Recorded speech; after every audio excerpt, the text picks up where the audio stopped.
What's up, guys? Mike the aka Phony. This is Indie Before Breakfast. This game is called Obludia, and I picked it up through the alpha funding section of Desura. So this is, again, before breakfast. This is an alpha version of a game we're taking a look at, so keep in mind that a lot of things we're gonna see will probably change in the future. I know that this developer is very active in updating his game. He's been doing so over the past several months, but that doesn't necessarily mean that the game is, in the end, it's on the right path. And I realize I'm kind of getting things started off on a kind of a negative foot. I know it kind of comes off that way. It's there for a reason, and the reason why is because when you click play, and after it loads your map, you get in, you see a very familiar looking setup. For those of you guys who aren't familiar with Binding of Isaac, it is very similar to Binding of Isaac. Somebody did say Binding of Isaac ripoff in the comment section of Desura, on the Desura page, which the link is going to be below. And he replied with a very good reply. He says, I bounced off those things. I got an upgrade. Didn't even see that coming. Oh, now they're gone. Okay, I guess I'm on a limited supply. Let's make sure there's nothing else I can destroy in here. He did say that he brought up a good point that Binding of Isaac is very much inspired by Legend of Zelda, which we have to. Okay, yes, correct, it is. And he says that his game is more along the lines of Smash TV, which, yes, he's correct. It is. Smash TV wasn't necessarily a dungeon crawler. Smash TV was very much a room-based scenario like this. Obviously, there's similarities between Smash TV and Binding of Isaac, of course. Yes, totally. But I would definitely say that he brings up a fair point in pointing out both of those things. Both the Legend of Zelda and, of course, Smash TV. So, here's what we have to do today. Here's what we're gonna do. I've already played 5 minutes of this, and then I accidentally hit escape to see if there was a menu to go through upgrades, because I read that there are upgrades available to you. And unfortunately, that actually led to my shutting down and canceling the show on accident, which in turn crashed DX Story, and that kind of sucks. No big deal. I only got 5 minutes in. It wasn't like I lost an entire day's worth of work or something. I learned how to use frog bombs. That's very important. You see, I can only get hit 3 times, and you can pick up food as you play to restore your health. Now I am picking up coins, and I'm waiting for the upgrade function to kick in, because that's gonna be, for me, that's gonna be like the make or break it part, right? It's like already looking at a game that's kind of been beaten to death in a sense. Nothing from this really stands out. Unless you're sensitive to elements of Binding of Isaac. Whoops, and I put myself in a corner. And I see there's boots there, and I missed them. Got him, yes. Got an upgrade. Have to get that burger. Pick up these frogs. Shoot this guy in the face. Bam. There's a nest. Oh, I clicked out of the screen. Nice. Still recording. Gotta be careful to click out of the screen here. Now, you can't play in full screen mode, but recording this thing in full screen mode is kind of a pain in the ass. Bonus stage, shoot all chickens.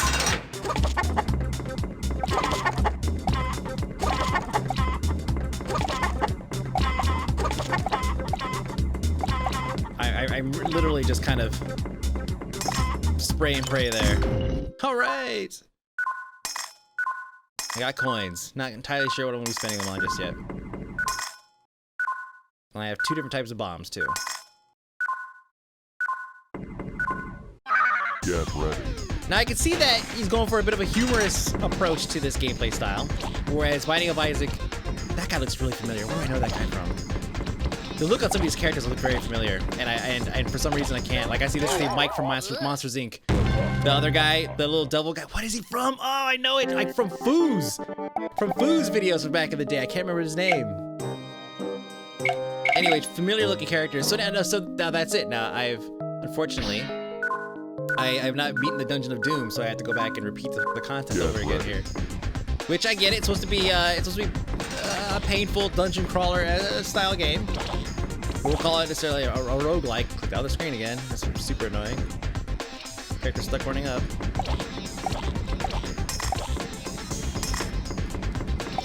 Stand here and just shoot him. But the alpha funding is cheap. Oops. Okay, well, I was gonna pick up the coins, but I guess I don't get that option. It was $1.60 $75, and it's basically 75% off. Regular price $6.99. And I want to see what this thing does. Right here. Nope, nope. Side right there. Okay. I'll put it right there. Here we go. Nothing, huh? There you go. I'm guessing enemies need to get close to it, maybe. Try to hit right click again. Nope. Okay, I get it. Interesting. Let's do this last little fly thing. Good. Level cleared. Go. Get ready. Now the levels are not randomly generated, but apparently the monsters are, according to his comments on the Desura page. Was that really not close enough to trigger that? Damn. Put another one right there. Oh god, put another one right there. Jesus. Come close, come close.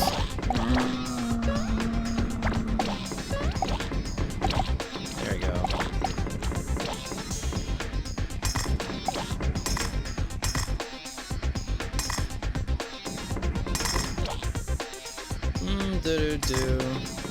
Gotta say, Binding of Isaac, and unfortunately, he's gonna have to deal with it. Get ready. We have to compare this game to Binding of Isaac because that is the standard in this style of games right now. Doesn't matter if it was not inspired directly by it. Doesn't matter. That is the most similar thing we could think of here. Boy, this is getting tough. Uh-oh.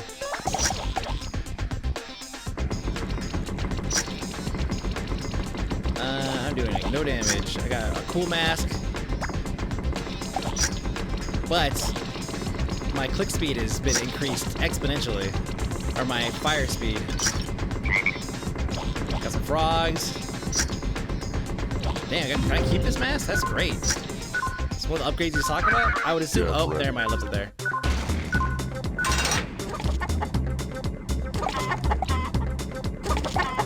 So Binding of Isaac felt really fast and really dangerous. And I love the exploring style mode that you get, you know, being able to explore dungeons and whatnot. And of course, it being all randomly generated. Did I just get like 2 coins out of that? What a mess. Get ready. Should have shot those barrels more. So I could use some food. Oh, some bouncy shots.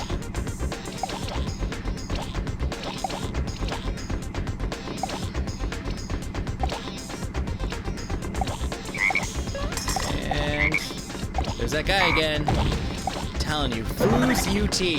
That's where I saw it first, and I know that it belongs somewhere else, and they just used it as a mascot. I cannot place it. Somebody on the comments will be able to place it for me. Yeah, I lose that. What are those? Oh, spikes. 4 spikes. Now, there are bosses. You will be fighting bosses as you progress here at some point.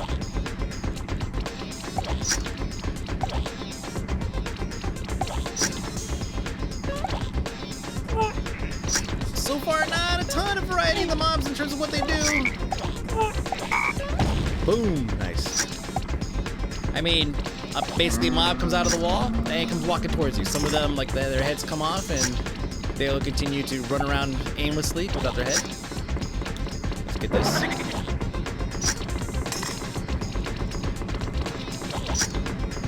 Some of them reduce to lesser forms, and then you kill them.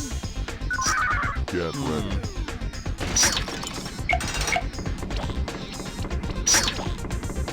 Oh! I didn't realize that guy shot fire at me. Damn, that sucks.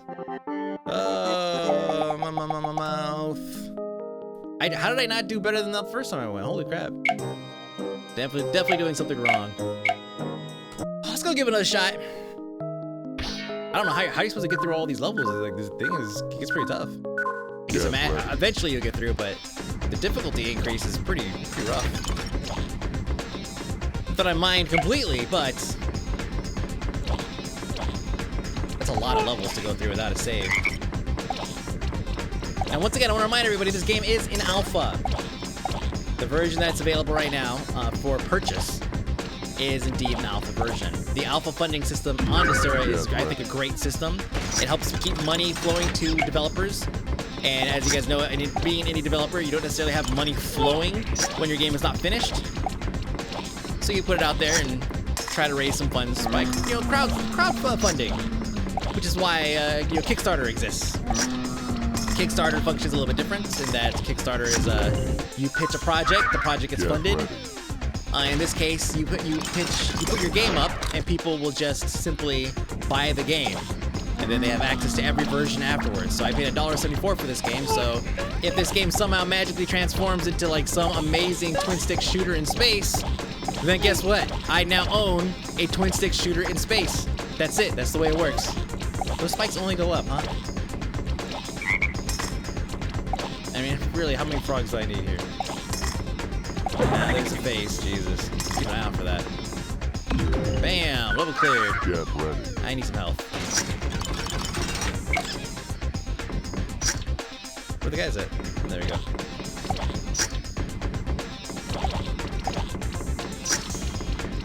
Doesn't seem like these shots necessarily do, like, none of these shots that I picked up so far, these new, like the purple balls versus the green ones, don't seem to necessarily do any more damage.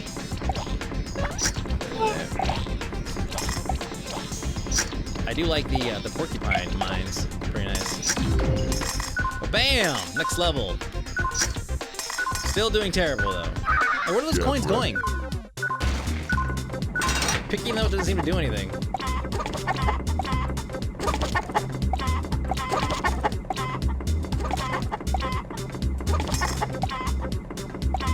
Does anybody see a coin count somewhere on the screen? I don't see one. Crunch! Over left corner, nope. Scroll on mouse wheel doesn't do anything, nope, nope, nope. I already learned the hard way that hitting escape twice will actually exit the game. Awesome, isn't it?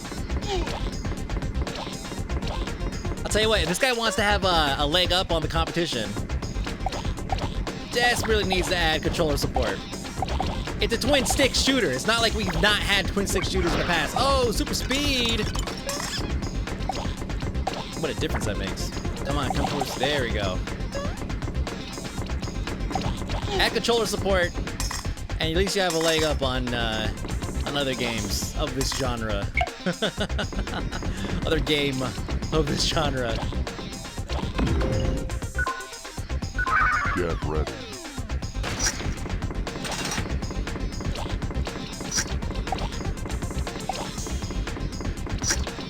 And so we're repeating rooms. We have we're getting new mobs here and there, but and it's getting harder, right, to dodge some of these.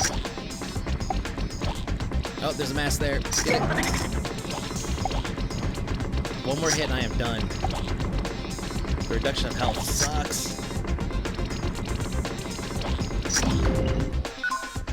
I'm not gonna get that last porcupine. It's a little too close. Oh wow, spikes everywhere.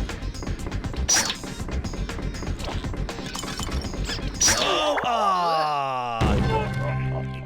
Not an easy game. I mean, mainly because my character... Right? Am I wrong in this? I feel like it does kind of move slow.